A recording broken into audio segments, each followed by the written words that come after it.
I want to tell you what happened to me recently in Ukraine. Perhaps my story will help the others to get away from the hell in which we have dragged ourselves. It all started pretty well when I arrived in 2009 to the USA to study. I got a scholarship and my family agreed to pay for my accommodation and other expenses. After graduating from the university in 2013, I tried to get to one of the medical schools, but was the will of Allah, and I failed my exams in pre-med. At that time, unrest broke out in Syria. My parents' business was under the threat, and they couldn't further help me financially. I had to hold out for a year to retake the exam and try to get a scholarship. So I was trying to get a job. I had a problem with employment in the USA since I didn't have a working visa. According to the rules, I had to leave the country by the end of 2013. My student visa would expire. I had to make a decision. In August, during my regular visit to the US CIS, a man approached me and offered to discuss job opportunities with good earnings and even getting a working visa. We went out and got to the park. I was offered to go to another country in the peacekeeping forces. They needed doctors, including transplant surgeons. I immediately said that I couldn't do it openly and doubted whether I could do it at all due to the fact that I had only done the pre-med courses. I was told that this was an internal order of the government, and in the case of cooperation, they would make me all the documents needed. Moreover, I would go through the preparatory 3-month course before going. Upon my return, there would be the amount of money in my bank and a work visa waiting for me. I could start working and pay for my studies. When in 2013 I made the decision to go to Ukraine, I was curious to go through it. Of course, I was forced by the circumstances. During my sophomore year at the university, I had a trip to Kiev. It was the exchange students program with one of the universities of Kiev. Since childhood, I spoke Russian a little bit, that's why it wasn't so hard to communicate. I studied Russian at school in my homeland in Syria. My aunt was a teacher of Russian, therefore, when we were to choose a country for the exchange program, I chose Ukraine. I was curious. I had difficulties with understanding my family. They regarded transplant surgery with suspicion, accusing me of immorality. So nobody knows what I was really doing in Ukraine. My family are sure that I went as a simple doctor in the peacekeeping forces of the United States to maintain peace in the Ukraine, the same they told the news. I had already known that the organ transplantation is a series of proven methods and standard operations. Techniques of such operations are not a secret. There is an acute shortage of donor organs in the world today. Therefore, transplantation is being developed and funded. It is not always legal. That's why there's a lot of moral and ethical issues. This is the hardest part of our work. You have to agree with your conscience. Everything else is already decided by greedy officials and the military. In many countries, governments are aware of such schemes. For this reason, we were promised international support and security guarantees in the foreign country. We were given documents proving that we were journalists. I was given international press card in my name. As I was promised before a trip to Ukraine, we had undergone special training and we were ready to go. Ahead was a year of work in another country and then return back to the United States in a new life for me. We lived in an apartment not far away from the embassy of the United States. Once a week, we were visited by some strange men in plain clothes. Ukrainian and American speech were permanently heard. We were told that soon we would start taking organs for further treatment of seriously ill people. Just people. Who they were, we weren't told. We supposed that it could be soldiers or citizens of Ukraine. We thought that our help is needed for life, to save lives. Every week we were taken out of the apartment to the outskirts of the city. There's a small building, private clinic with no sign. We were brought to the door and escorted quickly inside. Everything was colored green, even the operating room. In this building, we carried out the operations shifts. Sometimes we spent the nights there. We had a hostel-like room. There were two-floor beds, just like soldiers have. It continued until the beginning of May. On the 1st of May, early in the morning, all of us were roused by the officer who announced that we were divided into two groups and told us to collect our belongings. We were leaving on an emergency call. As it later became known, we were going to Odessa. We left Kiev in the evening, and by the night we were already in Odessa. There in advance were prepared two mobile complexes for operation in emergency situations. Such situations could be only natural disasters or war. But all was quiet on the street, and there was no apparent reason for such preparations in the city. Our team of doctors was located on the outskirts of the city. The second group was taken to the center. On the 2nd of May, we all stood up and told to be ready to receive organs to prepare them for transportation somewhere further. Our group on the outskirts of the city had to take the boxes from the first group located in the city center and prepare the boxes for long transportation. Throughout the day, we worked like convicts under the gun and the cries of the military. We had first serious fears for our lives, and the first serious suspicion of reality. In one day, my eyes have seen so much organs that I hadn't seen during all my studies. From where they were brought and why so many in one day, we couldn't watch the local news at work. When in the evening one of my colleagues said that there is a battle in the city. Was it war? We didn't know the correct answer, but realized that there was something abnormal. Everything happened so fast, as if in a hurry to collect as many organs in one day as possible, collect and take out. Withdrawal of a kidney from a corpse for transplantation is permissible under the following conditions.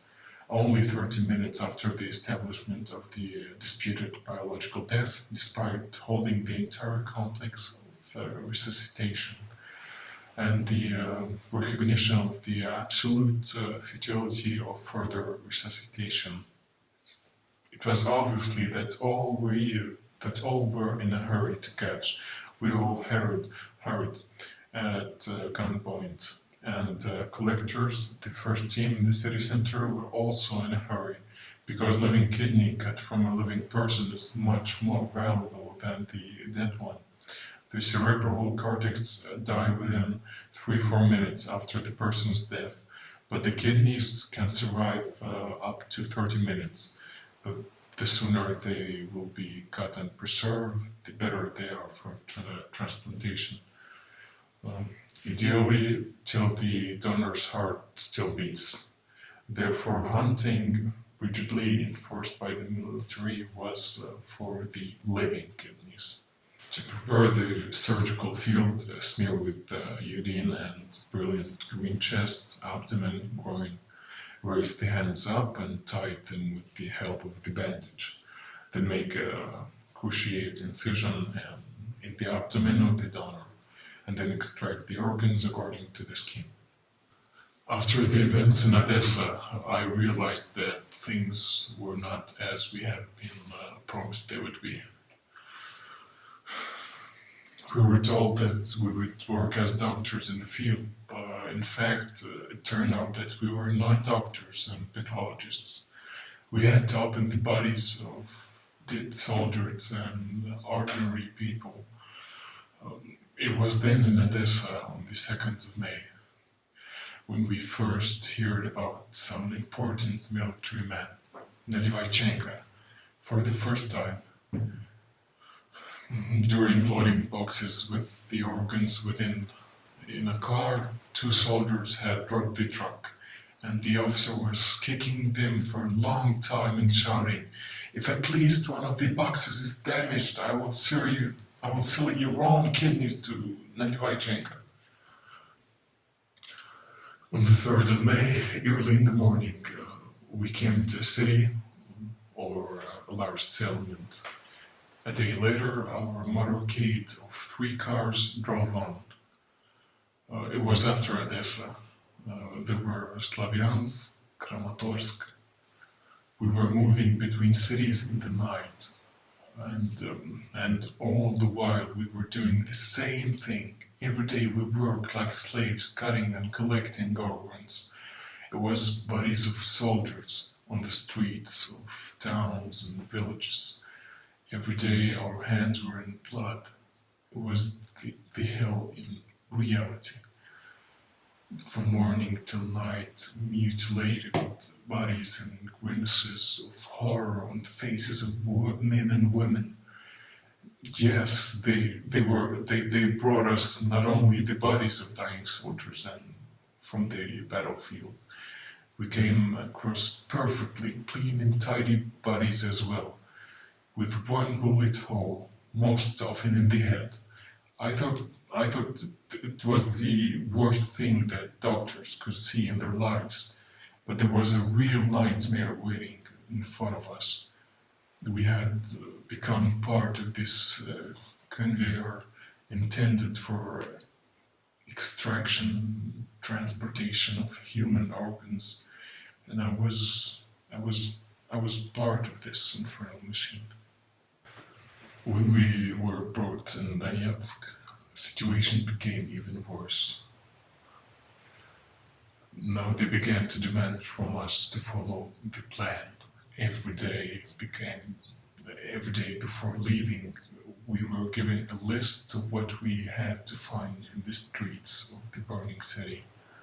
There were children and pregnant women in this list.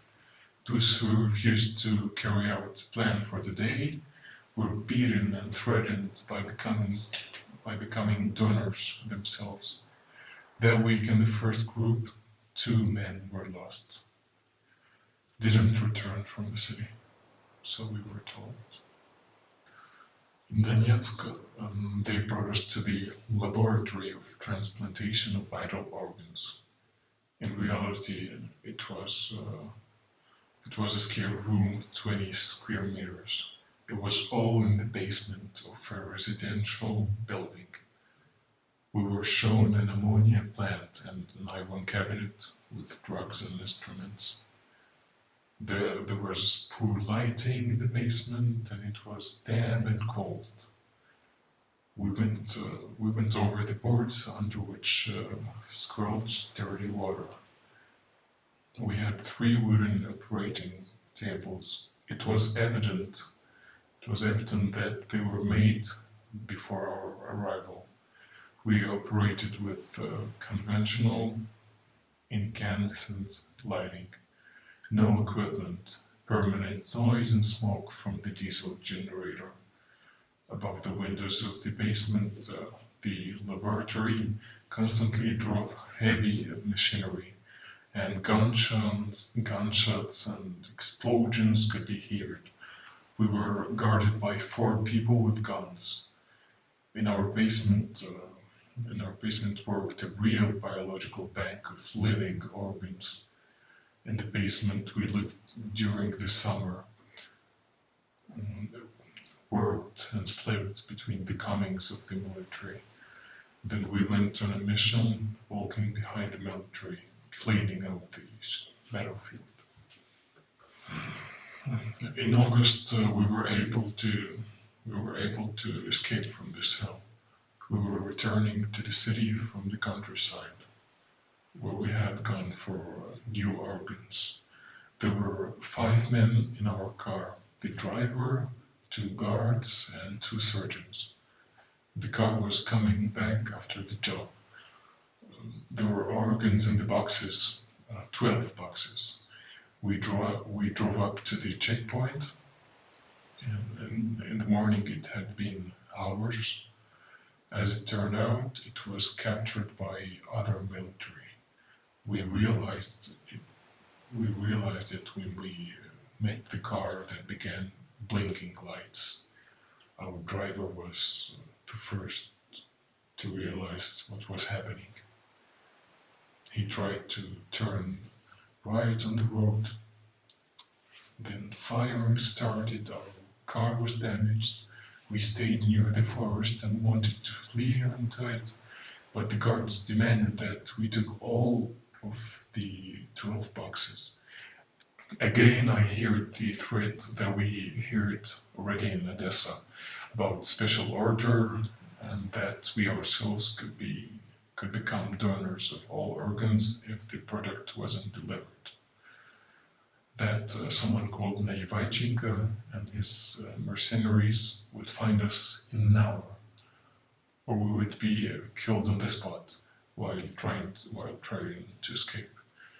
We took all the 12 boxes and ran towards the bushes. Shooting and explosions started all around us. I don't remember exactly what happened then, as we were covered by the explosion. And when I woke up, it was already dark. Boxes were gone. I went on the road with my hands up. In my hand was the document of the journalist, the one that, according to our employers guaranteed us security in the foreign country. But we had been told about peace, and there was war. I had no choice in such circumstances. I walked toward the unknown. All hope was my journalist legend. I was questioned at the checkpoint. I said that I had been taken by those people and held captive for the 2nd month. And then I was sent to Donetsk. There were people from the security services or the police. I can't say for sure. I don't know what was the form they were wearing. It was unfamiliar for me, and without any insignia on it. After 2 days of questioning, I was placed in a cell with another journalist.